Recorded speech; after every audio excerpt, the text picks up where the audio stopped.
What's going on, guys? Welcome back to the channel. NFL wildcard round. In today's video, I'm going to go through all the games, the spreads, the totals. We're going to look at some betting splits, any information that I could possibly help you with for betting the NFL for this upcoming weekend. So definitely subscribe to my channel, drop a like on the video. Today's video overall, kind of a mix, good and bad news. The whiteboard winning free pick, the Jets, 23-9. We finish out the regular season, 72% winning percentage. If you guys were with me start to finish on the year, 23-9, if you just put the same dollar amount on my whiteboard winning free picks that I've given out here on my YouTube channel every week for the entire football season, you'd be very, very happy in terms of your extra cash in your pocket. So again, drop a like on the video, guys, for that. That's extremely impressive. Very, very proud of that. That's the best year we've ever had on the whiteboard. 72% for the whole year of football. Absolutely incredible. Glad we got to end it on a high note there with the Jets money line. That was actually a plus money wager as well, so you're welcome for that. Let's just get the bad out of the way. Unfortunately, I couldn't make it my fifth straight week winning in the NFL. Really, really tough. We did go 4-4, a 500 record, but we lost the more important plays, the larger wagers. So we did throw some money back on the losing side. I don't know. I have two eyes. I can look at the replays. It was all on Sam Darnold, man. Those receivers were wide open all night long. They were on the goal line, right in front of the goal line, right in front of the end zone with some of the best receivers in football. They were open. And, man, Sam Darnold, I thought 17 full weeks, almost an entire NFL season of playing really, really good. The fact that it was indoors, there was no weather, there was no weird stuff going on. I thought all of that was enough of a sample size to trust him, but he went back to his old self. He lost a lot of money, man. I don't think he's going to get a contract now. He just cost himself hundreds of millions of dollars. I really don't believe anybody's going to sign Sam Darnold. We'll see what happens with that in the future, but ultimately his performance was the difference in another big winning week. Of course, our ladder challenge as well mentioned that loss because of Sam Darnold. Not going to, harp on it too long, but that's what happened last week. The good news is you can see it there on the screen as well. Beyond dialed in college football, I went 4-0, had a sweep in the last round of the college football playoff. Notre Dame spread, Notre Dame money line, the over in the Ohio State game, in Ohio State against the spread. So really nice week there, 4-0 week in college football. Still 4-1 in my last 5 max plays. I got 2 of them this week. One is actually a combination of NFL and college football. The other one's going to be strictly college football. That's probably going to end up being the biggest one. I already sent out one of them to the client list. But this is shaping up to be the biggest week I've had yet in terms of units going out. How many come back? Who knows? It's sports betting, but I really feel good about this week. And traditionally, if you guys have been with my channel throughout the entire course of the season, I put together 3-4 excellent weeks, run up a bunch of money, and then I get slapped in the face. Well, that just happened. We got reset. Now I'm hungry. We're coming back. We have a huge week ahead of us, and I'm going to attack it. Of course, you could see there the link to my website, danspicks.net. It's right in the description of this video. If you want all my picks this week on the NFL and college football and college basketball as well, Tuesday, today is a huge slate of college basketball, and I will have a very, very nice list of plays sent out to the client list. I believe the last day we bet on college football, we went 2-2. I think that was on Saturday. So really looking forward to Tuesday. Now we're actually getting into conference play for college hoops. So we'll start to dial in with that more and more on each given week, especially as the football volume goes down and we can start to spend more hours working on the sample size of college hoops. So again, guys, can't recommend it enough. We're coming off a losing week, the first in almost a month and a half in NFL. We're going to have a huge bounce back week coming off a 4-0 sweep in college football. We'll keep that going. I feel great, man. This could be a huge weekend. Can't wait to run up the units. And, even with the losing week, my God, still up over 22 units of profit in the NFL over the last month and a half. Incredible numbers. Let's go, guys. I'm going to bring up Pickett Sports. We're going to take a look at these games, go over each one. Can't wait, man. Really excited for playoffs here. Really, really stoked for this. Let's go. Hold on. Let me just move this over just a little bit. Yeah, cool. All right, so here's Pickett. This is what I use for all my public betting information. We can look at this first game, bring it up in more detail here. It's what I use to look at the spreads, the totals, the money lines. We can see where the money's at. Obviously, the Chargers, a lot of money on the Chargers early, but on the spread, we definitely have some sharp action on the Texan side, guys. Only 20%, man. Only 20% of bets made so far on this game, on the spread, have come on Texas, but almost a third of the money. So this is undoubtedly some sharp action here on Texan in terms of the spread. The money line, it's all over the Chargers. Betting splits are about what we could imagine. But yeah, I think if, I'm curious to see where this line moves. If it gets up to a 3.5, if enough Chargers money comes in throughout the week, I think it's hard not to like the home dog, man. I mean, the Chargers, are they going to win this game? You'd think so. You would think so, but I don't know, man. If they give us like 3.5, even the 3, I mean, 3.5, home field, playoffs, wild card, CJ Stroud, couple good receivers. I know Tank did the injuries, just the way the Texans came down the stretch, the way the Chargers have come down the stretch. I mean, it is kind of opposite here, but at the end of the day, Texans, they at least got at least a little bit of their mojo back in that finale, in that week 18 game. And I do think that was the right move to do that. Look, I think they can hang around. And even if they're down 10, right? Even if they're down 10 or 11, one late score, 2-point conversion, something crazy, some scoring in junk time, they can backdoor this. So right now, we'll see where the spread goes, but I do like the points here with the Texans, I think. We can see a 3 out there. Most books are 2.5. FanDuel's at 2.5. It's best number there. So right now, the book that's offering you the best price for the Chargers is undoubtedly FanDuel. So if you like the money line, if you like the Chargers, man, don't be laying 2.5. Just don't do it. Don't do it. You're telling me this game can't end up 23-24? You're telling me 26-27 isn't possible? Don't lay points with the Chargers. They're on the road. Maybe they win. They do have the bet, they have the better mojo right now. Just go with this minus 146. That's more than fair on the money line. If you like the Chargers, go with the money line. We'll have to track the line movement here and the money coming in throughout the week. But again, guys, love Pickett for showing us this betting information. This is all the sports book linked here on Pickett. Of course, guys, this is free, by the way. Pickett is completely free. You can get it right in the App Store. I have a link in the description of this video. You can download Pickett Sports. And just for signing up with that link in the description, you'll actually get a free 3 up to $100. And it's completely for free. You'll have this information right on your phone. You can check where the money comes in throughout the week. By the way, speaking of sharp money, looks like the over. A little bit of sharp money coming in on the over. So I kind of like the over. I kind of like Texans getting points. But I think somehow, some way, the Chargers are going to pull this thing off. It's kind of what I'm thinking there for game number 1. Let me scroll back over. I lost my spot. Let's go down. So we got 2 games Saturday. I think we got 3 Sunday and 1 on Monday. Let's take a look at this Pittsburgh and Ravens game. We got 9.5 on DraftKings. There's a 10 out there. We're staring at a total of 44.5, juice to the under. Money coming in. It's kind of all over. People are kind of buying in and out of key numbers here. In terms of the spread, a lot of money on Baltimore early. Money splits, nothing alarming here. Money line, I don't think we're surprised at most of the money lines on Baltimore. It's hard to believe many people out there are going to be betting on Pittsburgh to pull the upset here. Nothing's impossible. These are divisional rivals. You look at the total, a lot of money coming on the under, and I agree with that. You guys know me, I'm Mr. Contrarian. I'm always looking to go against people and be on the sharp side of things, and it's put a lot of money in my pocket for over a decade this year. Not as good as it has been in years past, but I'll be with the whole world here on the under. What are we at? There's a 44.5 out there. Yeah, I like under. This Pittsburgh's offense, man.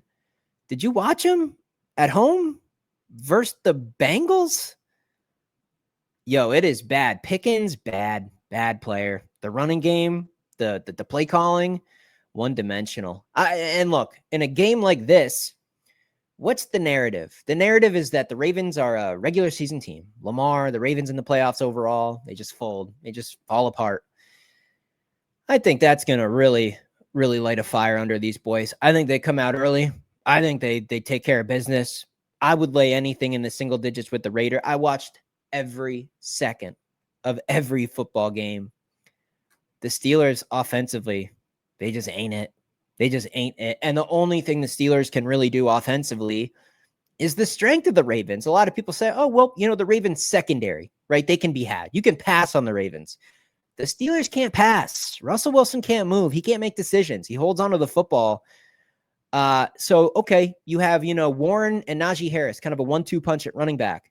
The Ravens rushing D is excellent. You're not going to run on the Ravens. So is old man Russell Wilson in a hostile road environment just going to come to life? He couldn't against the Bengals, a horrendous defense. Team total under for Pitt. I mean, maybe the total going under 44.5 isn't as smart as just going to team total on Pitt, because Baltimore could go off. Baltimore could drop 30, and then are you going to get 17 points, 14, 17 points out of Pitt? So maybe it does get over the number slightly if the Ravens really, really want to hammer them here. So maybe just look at a total. First half spread, 5.5, 6.5. I'd lay it. First quarter, under a field goal, you can get 2.5 on FanDuel. Ravens first quarter. I mean, I just don't know how Pittsburgh's going to score or do anything right. They haven't for 4 straight weeks. And I did give them a shot this previous weekend.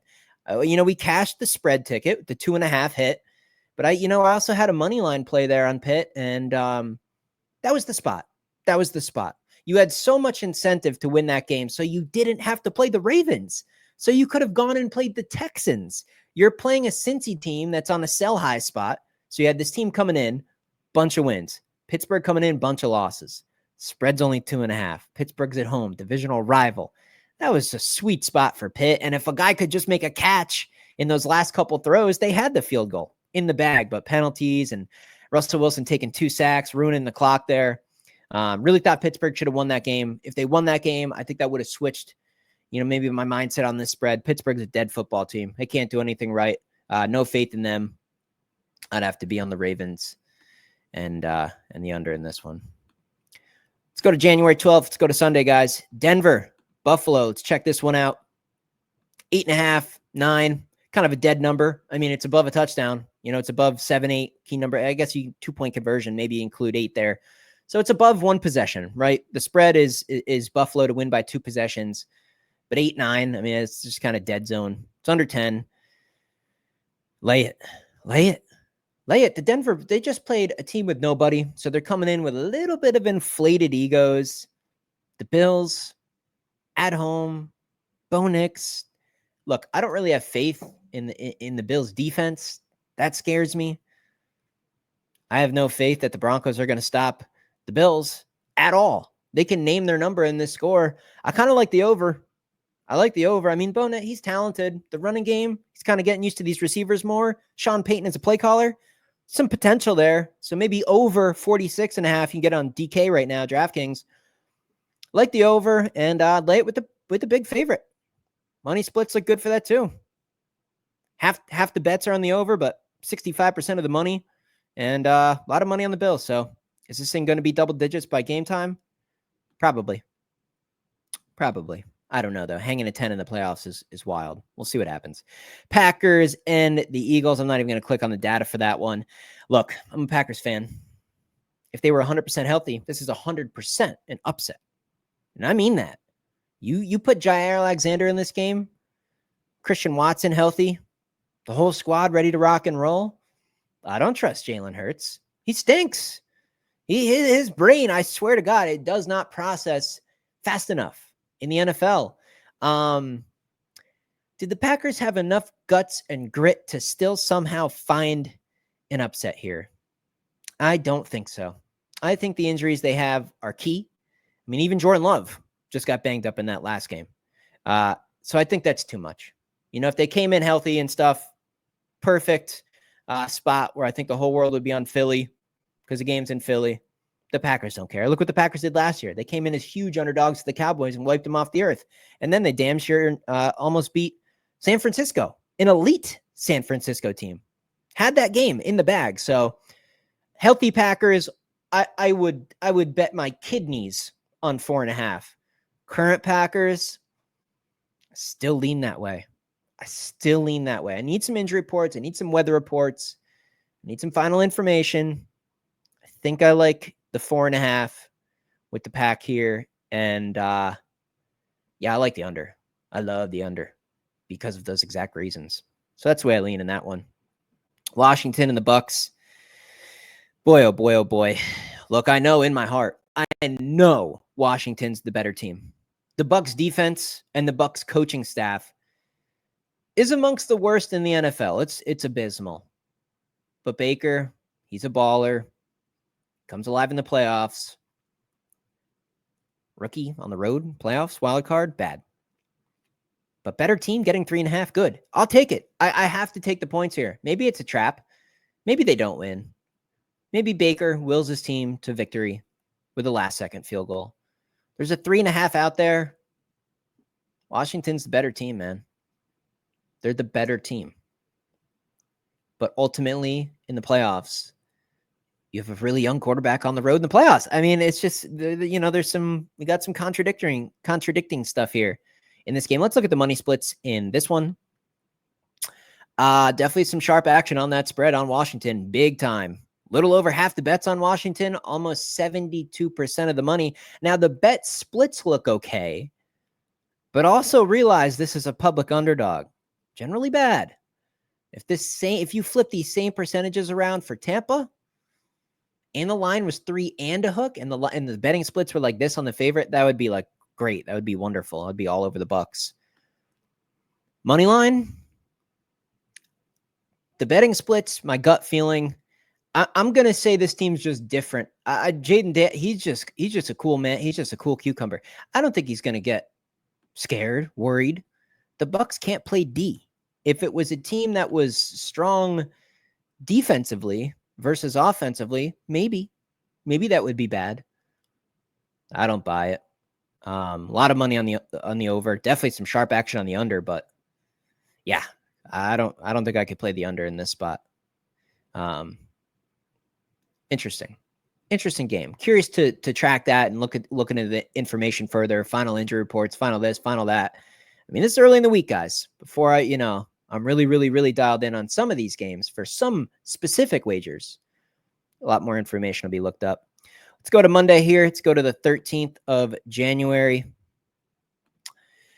Vikings, Rams. Well, a lot of Rams money. So on a game like this, most of the money wagered, besides the total, it's going to be on the money line and not the spread. The line's only 1.5. So most people that are going to take a stab at a game like this are going to bet the money line. You're just going to pick who you think's going to win, which I disagree with. If you like the Rams, absolutely take whatever you can possibly get. Even a 1.5 is just fine.